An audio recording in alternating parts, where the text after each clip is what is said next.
আমরা এখন এমন এক ভক্ত চরিত্র আস্বাদন করব যার নাম সুদামা চরিত্র। সুদামা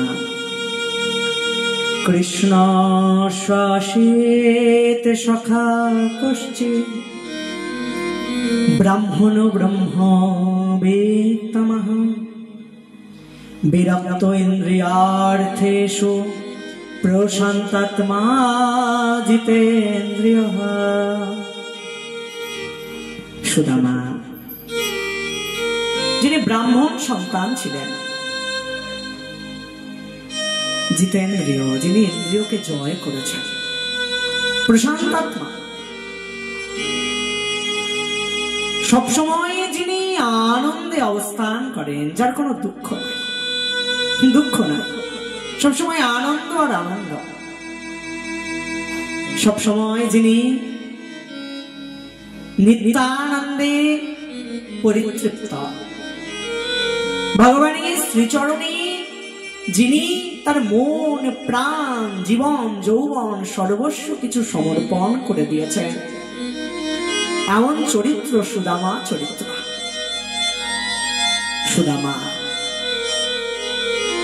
ভগবানেরই সখা, তিনি এক সময় ভগবানের সঙ্গে একসঙ্গে গুরুগৃহে অবস্থান করেছিলেন। সেই সুদামার আজ কি দরিদ্রা অবস্থা। সুদামার মতন দরিদ্র হয়তো এখনকার দিনে আর খুঁজে পাওয়া যায় না, এমন দরিদ্র তিনি। তাই তো ভগবান তার এত কৃপা করলেন, কেন জানো? ওই যে দিনের অধিক দয়া করে ভগবান, ধনী মানি কুলিনের বড়ই অভিমান। ভগবান কারে কৃপা করেন? ভগবান তো দিনকে কৃপা করেন, কাঙালকে কৃপা করেন। যিনি দিন, যিনি কাঙাল, তিনি ভগবানের বড় প্রিয়।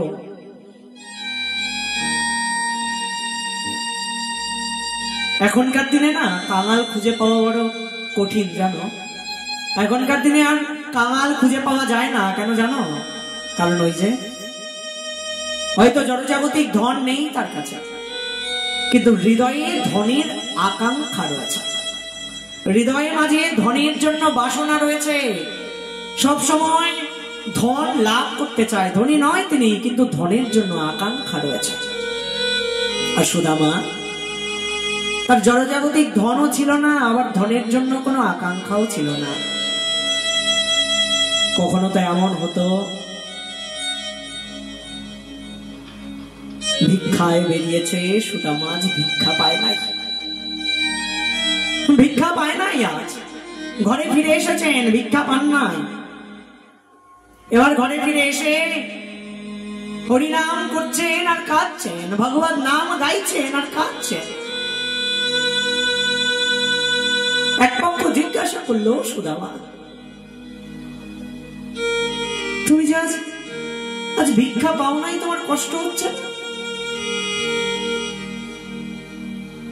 সুদামা বলছেন, কষ্ট তো হচ্ছে, কিন্তু সাধারণ মানুষ কষ্ট পেলে ভগবানকে দোষারোপ করে, কিন্তু সুদামা বলছেন না না না, ভগবানকে দোষ দেব না। ভগবান তো সবসময় আমার ভালোর কথা চিন্তা করেন, ভগবান যা করেন তা আমার মঙ্গলের জন্য করেন। না না না, আমি কষ্ট পাচ্ছি এটা সত্য, আমি আজকে খাবার খাই না এটা সত্য, কিন্তু ভগবানের কোনো দোষ নাই, ভগবানের দোষ নাই। কেন জানো? ভগবান তো আমার ভালোর জন্যই সব করেন।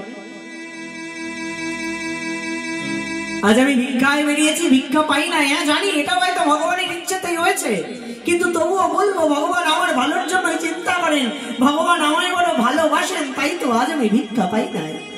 এক পক্ষ বলছেন, ও সুদামা তাই বুঝি তুমি ভিক্ষা করতে বেরিয়েছো, ভিক্ষা পাও নাই, সেখানেও ভগবানের কৃপা মনে করছো? উত্তর পক্ষ বলছেন, ভক্ত তো এমনই হয়, সাধক তো এমন হয়, ভগবানকে কখনো দোষ দেয় না। ভিক্ষা পায় নাই, তবুও সুদামা বলছেন এ তো ভগবানের কৃপা। কেন জানো? যদি ভিক্ষা পেতাম, যদি আহার করতাম, তবে আহার করবার পর ঘুমিয়ে পড়তাম, আর যদি একবার ঘুমিয়ে পড়তাম তবে তার ভগবান নাম করা হতো না গো। সারা রাত ঘুমিয়ে ঘুমিয়ে কেটে যেত, নাম করতে পারতাম না। কিন্তু দেখো দেখো দেখো আমার ভগবানের কত করুণা, দেখো আমার ভগবানের কত কৃপা, দেখো ভগবান কত করুণাময়। আমি ভিক্ষায় বেরিয়েছি কিন্তু ভিক্ষা পাই না, আর পেটে খাবার নাই, তাই তো ঘুম আসছে না, ঘুমোতেও পারছি না। সারা রাত ধরে চেষ্টা করছি, এতটুকু ঘুম আসছে না আমার, আর তাই তো সারা রাত ধরে জেগে জেগে আমি ভগবতের নাম গাইছি, হা কৃষ্ণ বলে ডাকতে পারছি।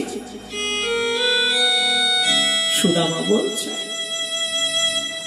সাধারণ মানুষ হলে ভগবানকে দোষারোপ করতো, ভগবানকে বলতো ও ভগবান তুমি বুঝি চোখে দেখতে পাও না, তাই না? ওকে দেখতে পাও, আমায় বুঝি দেখতে পাও না, তাই না? না না না, ভগবান সব দেখতে পায়। ভগবান তো তোমায় পরীক্ষা করে নিচ্ছেন, ভগবান তোমায় পরীক্ষা করছেন, ভগবান পরীক্ষা করে দেখতে চাইছেন দেখি তুমি কতটা খাঁটি। ভগবান তো দুঃখ দিয়ে আসলে তোমায় আগুনে পোড়াচ্ছেন। স্বর্ণকার যেমন সোনাকে আগুনে পুড়িয়ে পুড়িয়ে খাদ মুক্ত করে, ভগবানও তেমন দুঃখ দিয়ে ভক্তকে খাদ মুক্ত করে খাঁটিতে পরিণত করতে চান। ভগবানের প্রচেষ্টায়, ভগবানের ব্যবস্থা ভক্তকে শুদ্ধ করবার জন্য। তাই ভক্ত কি করেন? ভক্ত কখনো পরীক্ষা এসে বিচলিত হয়ে পড়েন না। পরীক্ষা দিতে এসে ভক্ত তো মন প্রাণ দিয়ে সেই পরীক্ষা দেন, আর পরীক্ষায় উত্তীর্ণ হয়ে যান। সুদামা এমন দরিদ্র তিনি, জানো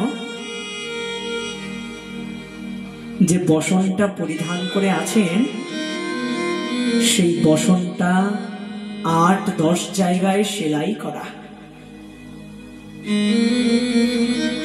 কত জায়গায় সেলাই করবার পরও আরো অনেক জায়গায় এখনো ছেঁড়া রয়েছে। ওই ছেঁড়া জায়গাগুলো যদি সেলাই করতে যায় তবে আর সুদামার ওই বসনটা পরাই হবে না।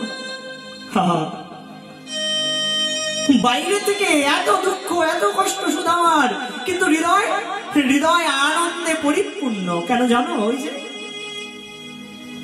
ভক্ত তো জানে আমি তো দেহের মালিক নই, আমি তো কেউ নই, বসন পাচ্ছি না, বসন আমার দেহ পাচ্ছে না, আমি তো দেহ নই, আমি যে আত্মা।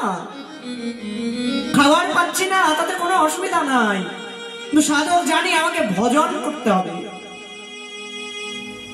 ভজন থেকে সরে এলে চলবে না। তাই বাইরে থেকে দরিদ্রাবস্থা, বাইরে থেকে দুঃখ, বাইরে থেকে কষ্ট, কিন্তু হৃদয়ে সদা সর্বক্ষণ যেন আনন্দই বিরাজ করছে। এটাই তো হওয়ার কথা। কেন জানো? দুঃখ তো তার যিনি ভগবানকে ভুলে গেছেন। কৃষ্ণ ভুলি যেই জীব অনাদি বহির্মুখ, অতএব মায়া তারে দেয় বিষয় দুঃখ। দুঃখ কার? দুঃখ তো তার যিনি ভগবানকে ভুলে গেছেন। দুঃখ তো তার যার জীবনে ভগবানের সেবা নাই।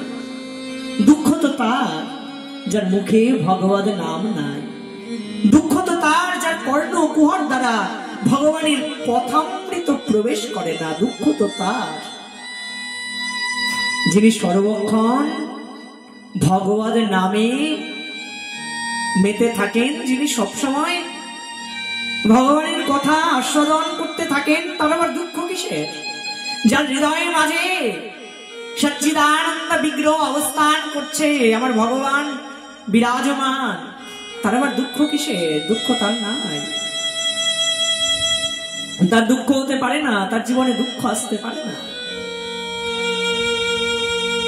তাই সুদামার বাইরে থেকে এমন দরিদ্রাবস্থা, এত দুঃখ দেখে মনে হচ্ছে কত দুঃখ তার। আসলে দুঃখ নাই, আসলে তিনি সুখী, আসলে তিনি আনন্দিত। যারা ভজন করে না তাদের মনে হয়তো প্রশ্ন জাগবে, এত কষ্ট পাওয়ার পর কেউ আবার আনন্দে থাকতে পারে? বললেন পারে, পারে, পারে। কষ্টের মধ্যেও আনন্দে থাকা যায় যদি ভগবান কারুর সঙ্গে থাকে। প্রহ্লাদ মহারাজ কত কষ্ট ছিল তার। স্বয়ং পিতা, তার পিতা হিরণ্যকশিপু তাকে মারবার জন্য কত ব্যবস্থা করছে, ঘরে শান্তি নাই, কিন্তু তারপরেও তিনি ভগবান নামে আনন্দিত, সদা সর্বদা নিচে নিচে বাহু তুলে ভগবত নাম গাইছেন। মীরাবাই কত কষ্ট তার, তারপরেও কোনো দুঃখ নাই। দুঃখ কিসের? আরে আমার ভগবান আছে, যে গিরিধর লাল আছে আমার, অনেকের অনেক আছে, আমার শুধু তুমি গো। ও ঠাকুর, অনেকের অনেক আছে, কিন্তু আমার শুধু তুমি আছো, তুমি ছাড়া আমার জীবনে আর কেউ নাই। আর তুমি যার জীবনে আছো তার আবার দুঃখ হয় নাকি? দুঃখ নাই সাধকের। সুদামা প্রতিদিনের মতো আজও ভিক্ষায় বেরিয়েছেন, কিছুই পান নাই, ফিরে এসেছেন ঘরে। সুদামা স্ত্রী সুদামাকে ডেকে বলছেন, স্বামী স্বামী, আমি শুনেছি আপনার সখা কৃষ্ণ সে নাকি এখন দ্বারকার রাজা, আপনি একবার যাবেন তার কাছে। সুদামা বলছেন, না না না, কি করে যাব?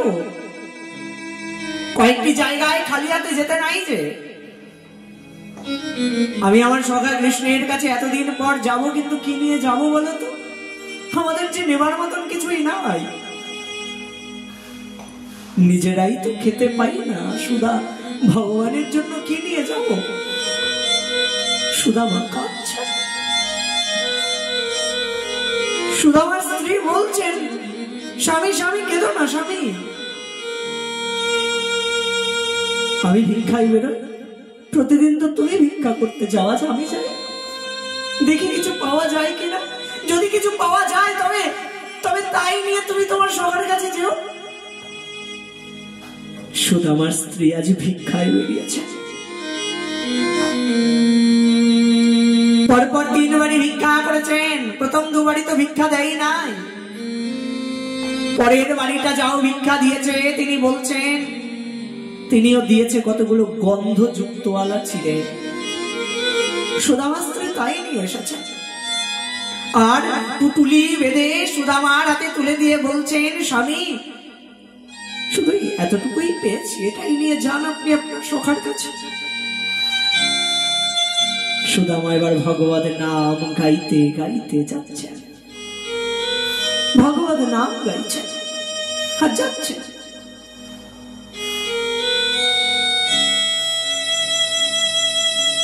বড় কষ্ট হচ্ছে, চলতেও পারছেন না, পেটে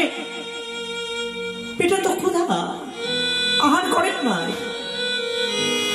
কতদিন ধরে ভালো করে আহার করেন না, তার তো কোনো হিসেবই নাই, তাই অমন করে যাচ্ছে, যেতে যেতে বারবার করে পড়ে যাচ্ছেন, আবার উঠছেন, আবার চলছেন, কিন্তু মুখে হরি নাম বন্ধ হচ্ছে না, নাম চলছে। দ্বারকাপুরীর সামনে এসে উপস্থিত হয়েছেন, দ্বাররক্ষীদের কাছে গিয়ে বলছেন, ও দ্বাররক্ষীগণ, আমায় ঢুকতে দাও, ভেতরে আমার সখা রয়েছে। দ্বাররক্ষীগণ বলছে, খবরদার বলছি, মিথ্যে কথা বলবে না। হ্যাঁ, আমরা প্রায় সবাইকেই ঢুকতে দিই, কিন্তু যে মিথ্যাবাদী তাকে ঢুকতে দিই না।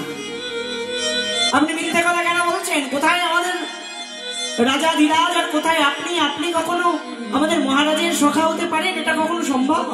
না না না, আপনাকে ঢুকতে দেব না। দ্বাররক্ষীগণ যখন এমন করে বলছেন, সুদামা ভগবানকে ডাকছেন। ভক্ত যদি ভগবানকে ডাকে, ভগবান না এসে থাকতে পারেন? ভগবান ছুটতে ছুটতে এসেছেন আর সুদামাকে জড়িয়ে ধরেছেন। সুদামা বন্ধু, তুমি এসেছো বন্ধু, কতদিন পর তোমায় দেখলাম বলো তো, কতদিন তোমায় দেখি না বন্ধু, এসো এসো এসো এসো। অনেক ভাগ্যের ফলে বৈষ্ণব আসিয়া মেলে। আমার কত ভাগ্য বলো তো, যে আমার ঘরে তোমার মতন বৈষ্ণব এসেছে। ও বন্ধু, বন্ধু তোমার তোমার অনেক কৃপা, অনেক অনেক কৃপা তোমার। তুমি এসো গো, কত কৃপা করে আমার ঘরে এসেছো, একবার এসো না গো। বড় যত্ন করে বড় আদরের সঙ্গে ভগবান শ্রীকৃষ্ণ সুদামাকে রাজসভায় নিয়ে গেলেন। শয়নের সিংহাসনে সুদামাকে বসালেন।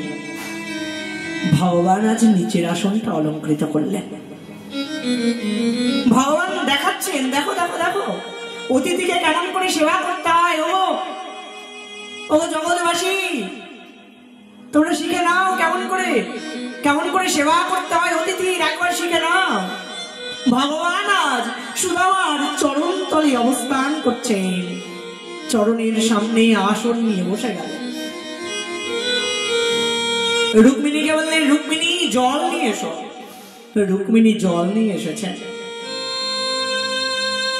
অন্যান্য কাজ হয়তো দাসগণ করে দেন, কিন্তু আজ সুদামার চরণটা ভগবান নিজে হাতে ধৌত করাচ্ছেন।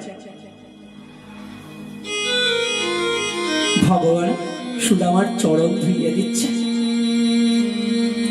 এক পক্ষ বলছে, ও সুদামা, সুদামা নিষেধ করো, নিষেধ করো, নিষেধ করো। ভগবান যে, আরে ভগবান হয়ে তোমার চরণ ধৌত করে দিচ্ছে, একবার নিষেধ করো। তাহলে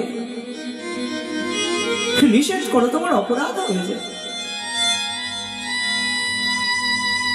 অপরাধ হবে। সুদামা বলছেন, তাই বুঝি? ভগবান আমার চরণ ধৌত করছে, এটা আমার অপরাধ হবে? ও অপরাধ, অপরাধ হোক। এমনিতেই তো কত অপরাধ করি, কিন্তু এখানে যদি আমার অপরাধ হয়, ও আমি আমি আমি কৃষ্ণকে বাধা দেব না। কেন জানো?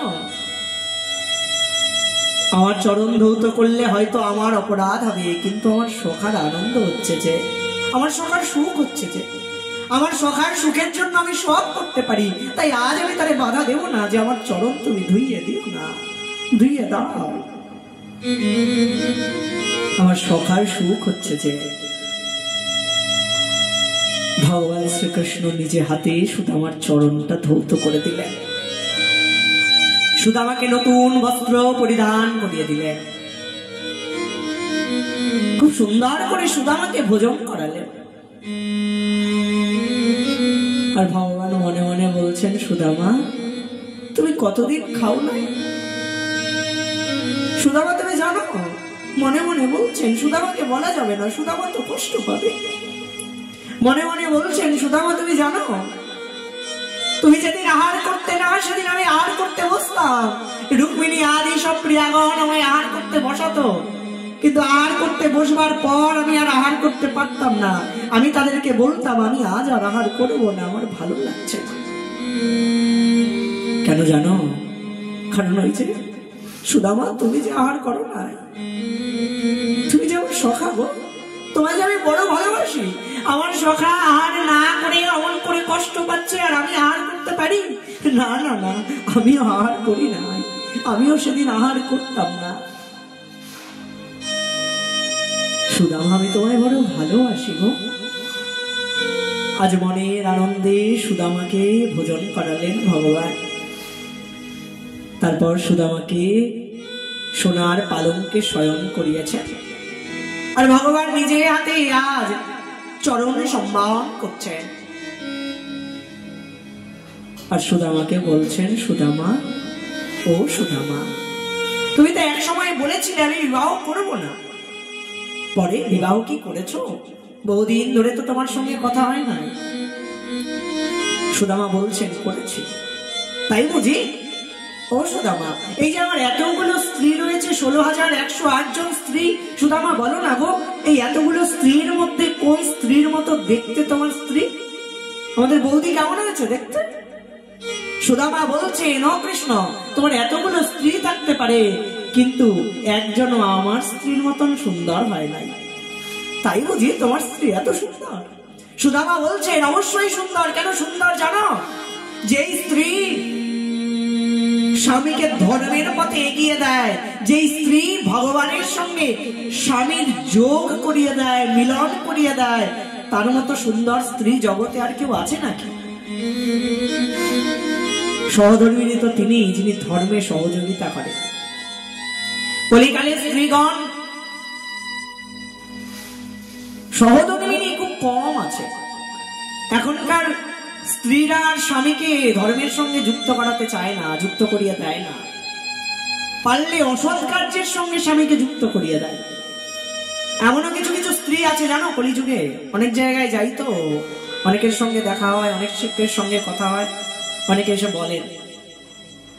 এমনও স্ত্রী আছে জগতে যারা স্বামীকে এসে বলে, ও কেমন স্বামী তুমি, নেশা করো না, কেমন পুরুষ মানুষ তুমি, নেশা করতে জানো না, এখনো কোনোদিন নেশা করো নাই, কেমন পুরুষ মানুষ। স্ত্রী স্বামীকে বলছে, ভাবুন কলিকালের কি দুরাবস্থা। অধর্মের সঙ্গে স্ত্রী স্বামীকে যুক্ত করিয়ে দেয়। সেই স্ত্রীরা কখনো সহধর্মিণী হতে পারে না, পত্নী হতে পারে না, তারা তো পেত্নীর সমতুল্য। সহধর্মিণী তো তিনি যিনি ধর্মের সঙ্গে যুক্ত করিয়ে দেবেন। স্বামীকে ভজনের পথে এগিয়ে দেবেন। স্বামী ভজন করছেন না, কিন্তু স্ত্রী সবসময় চেষ্টা চালিয়ে যাবে। কি করলে স্বামীর ভজনে উন্নতি হবে, কি করলে স্বামী ভজনে মন দিতে পারবে। আবার স্বামী অন্যদিকে তাকাই, স্বামীও চেষ্টা করবে কি করলে স্ত্রীকে ভজনে এগিয়ে নিয়ে যাওয়া যাবে, কি করলে স্ত্রীর ভজনে উন্নতি হবে। দুজনেই দুজনকে ভজন পথে সহযোগিতা করবে। তাই তো সুদামা আজ বলছেন, ও কৃষ্ণ, আমার মতন অত সুন্দর স্ত্রী তুমিও পাও নাই। দুজনের কথোপকথন হচ্ছে। সুদামা বলছে, কৃষ্ণ তুমি আমায় কত ভালোবাসো, তোমার ভালোবাসার কথা আমি কোনোদিন ভুলতে পারবো না। মনে আছে তোমার সেই কথা, সেদিন আমাদের গুরুমা আমাদেরকে কাঠ কাটতে পাঠালো। এই সুদামা, কৃষ্ণ যাও যাও যাও, তোমরা দুজনে গিয়ে কাঠ কেটে নিয়ে এসো। আমরা কাঠ কাটতে গেলাম, কিন্তু তুমি আমায় ডেকে বললে, ও কৃষ্ণ, ও সুদামা, তুমি ব্রাহ্মণ সন্তান, ব্রাহ্মণ শরীর তোমার, তোমাকে গাছের উপর উঠতে হবে না, তোমার কষ্ট হবে। এই বলে তুমি একাই গাছের উপর উঠে গেলে, অনেকগুলো কাঠ কেটে নিয়ে এলে। নিচে নেমে তুমি আবার বোঝা বাঁধলে, কিন্তু একটা বোঝা তৈরি করলে।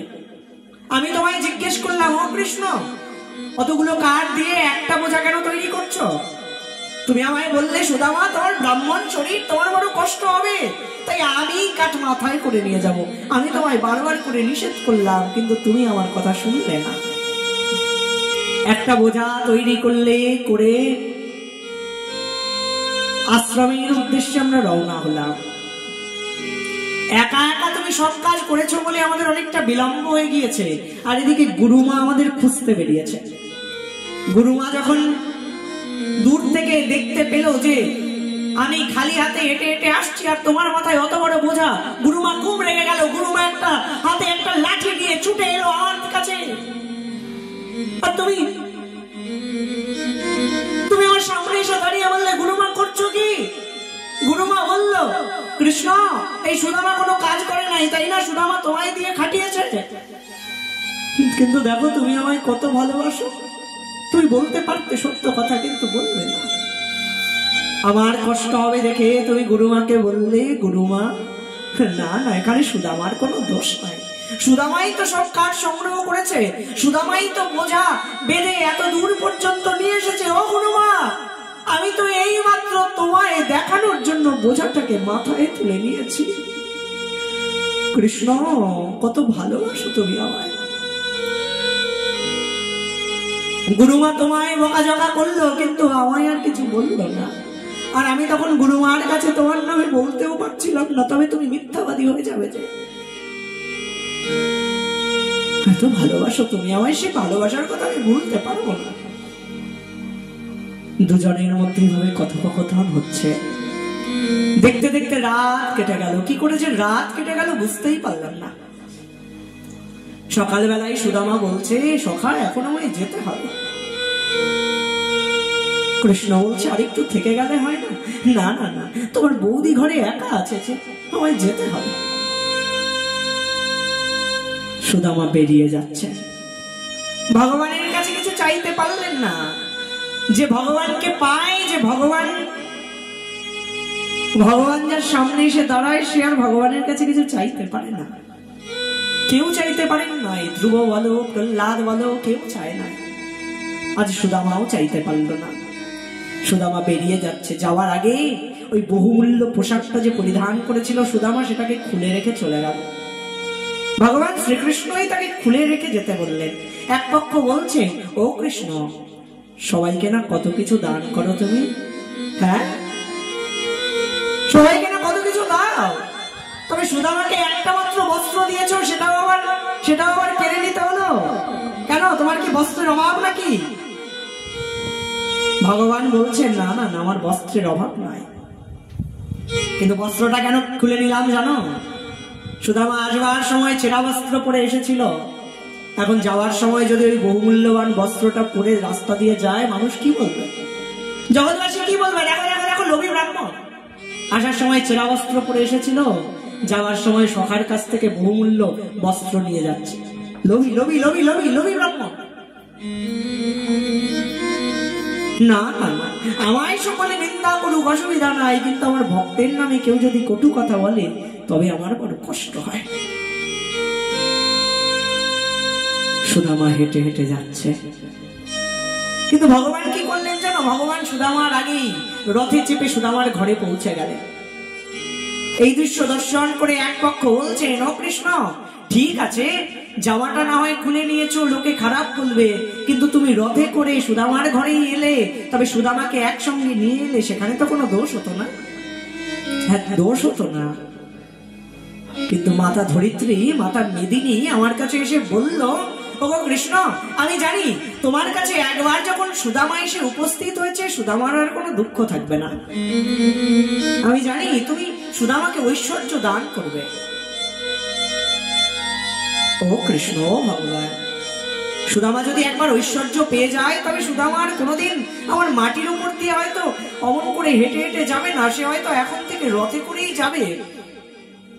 কিন্তু সুদামার মতন ভক্তের চরণ স্পর্শ পেলে আমি মেদিনী, আমি ধরিত্রী, আমিও যে বড় ধন্য হয়ে যাই। আমারও বড় গৌরব হয় সুদামার মতন ভক্ত যখন আমার উপর দিয়ে হেঁটে হেঁটে যায়। তাই ভগবান বলছেন, তাই তো মাতা ধরিত্রীর কথা রাখতে গিয়ে আমি আর সুদামাকে রথে চাপাইনি, রথে করে নিয়ে আসি নাই। তাই তো সুদামা হেঁটে হেঁটে আসছে। সুদামা এসেছে নিজের গ্রামে, চারিদিকে তাকিয়ে তাকিয়ে খুঁজছে, কিন্তু নিজের কুটিয়া আর খুঁজে পাচ্ছে না। আমার কুটিয়া কোথায় গেল? সব তো অট্টালিকা তৈরি হয়ে গেছে, কুটিয়া কোথায়? যাই হোক, ভালোই হয়েছে। ভক্তরা কোনো কিছুতেই অমন করে আফসোস করে না। কুটিয়া নাই, ভালোই হয়েছে। না থাকবে বাঁশ, না বাজবে বাঁশরি। বাঁশ নেই আর সমস্যাও নেই। এতদিন সংসার ছিল, সংসারের জন্য সমস্যা ছিল, একটু হলেও তো ভাবতে হতো সংসারের জন্য। সব যখন চলে গেছে, ব্যাস লেটা চুকে গেছে, আর সমস্যা নাই।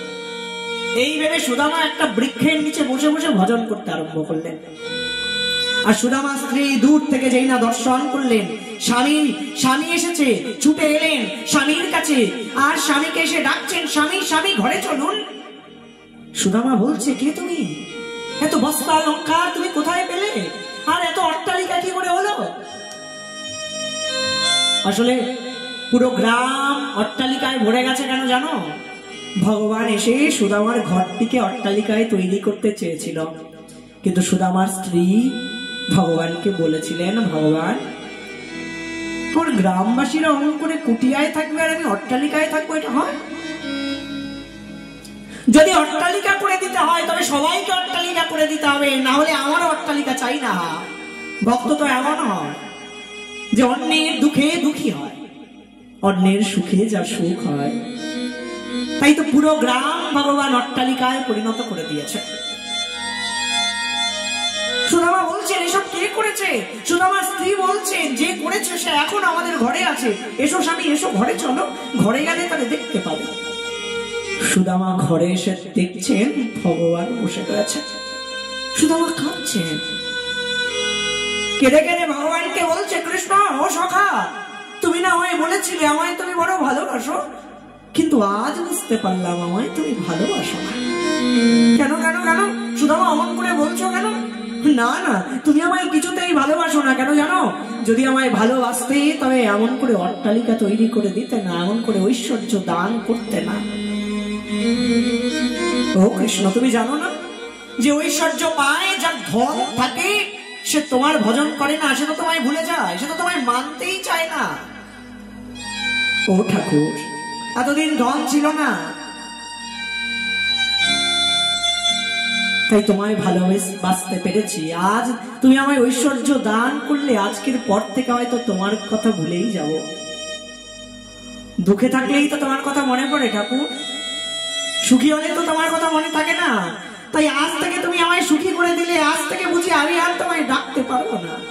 না না সুদামা, অমন করে বলো না। তুমি, তোমার সঙ্গে সাধারণ মানুষের তুলনাই হয় না। তুমি আমার ভক্ত, যে তোমার কোনো চিন্তা নাই। সুদামা এবার ভগবানকে বলছে, ভগবান আমি কিছুতেই এসব গ্রহণ করবো না। না সুদামা, অমন বললে হয়? তুমি যদি গ্রহণ করো তবে আমার সুখ হবে যে। আচ্ছা বেশ, গ্রহণ করতে পারি, কিন্তু তুমি বলো যে আমি যেন এইসবে ডুবে না যাই, আমার মন যেন কখনো ঐশ্বর্যে ডুবে না যায়। ভগবান বলছেন, সুদামা তোমার কোনো চিন্তা নাই, আমি তোমায় কথা দিচ্ছি তুমি ঐশ্বর্য ভোগ করবে, কিন্তু ঐশ্বর্যে তোমার মন কখনো আকৃষ্ট হবে না।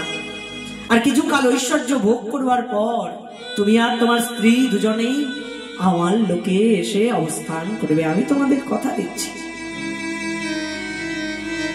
সুদামা এবার কিছুকাল সেই ঐশ্বর্য ভোগ করলেন অনাসক্ত হয়ে, আর তারপর ভগবত লোকে গমন করলেন। ভগবত নাম গাইতে গাইতে সুদামা আনন্দের সঙ্গে নিজের স্ত্রীকে পাশে বসিয়ে ভগবত লোকে গমন করছেন।